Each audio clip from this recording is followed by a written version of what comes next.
the divided hair, a warning to a nation, a barber's razor, and a message from God in the heart of Babylon's exile. The prophet Ezekiel stood still, his eyes fixed on a razor-sharp barber's knife. God's voice came to him again, not with a scroll this time, but with an action. Take thee a barber's razor, and cause it to pass upon thy head and upon thy beard. Ezekiel obediently shaved his head and beard. He weighed the hair on scales carefully. Every strand had purpose. God instructed him. Burn 1/3 in fire inside the city model he had made. Smite another third with a sword. Scatter the final third in the windan. Draw out a sword after them. But a few strands, he was to tuck those into the folds of his garment. Then take of them again and cast them into the midst of the fire. This was no ordinary ritual. It was a living parable, a message of judgment for Jerusalem, for all to see. Jerusalem's betrayal. God spoke again, his voice filled with sorrow and justice. This is Jerusalem. I have set it in the midst of the nations and countries that are round about her.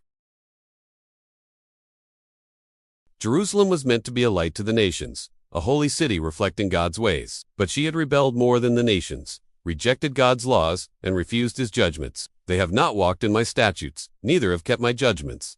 Because of this, judgment would fall not from strangers alone, but from God himself, a siege and a sword. God declared that fathers would eat sons, and sons, their fathers, a horrifying image of desperation and judgment. The city would be torn apart. A remnant would be spared, but even they would feel the sword.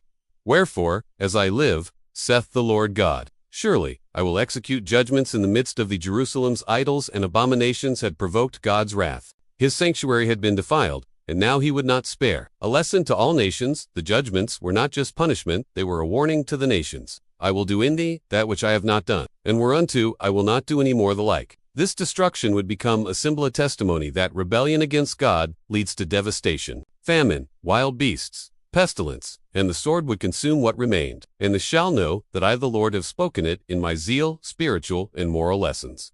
God is merciful, but also just persistent rebellion invites judgment. God's people are called to a higher standard. When they abandon it, the consequences are severe. God uses powerful symbols to deliver his message, sometimes through difficult, even shocking means. A remnant is always preserved even in judgment. God leaves hope. We must examine our hearts to see if we are living according to God's ways or drifting like Jerusalem once did.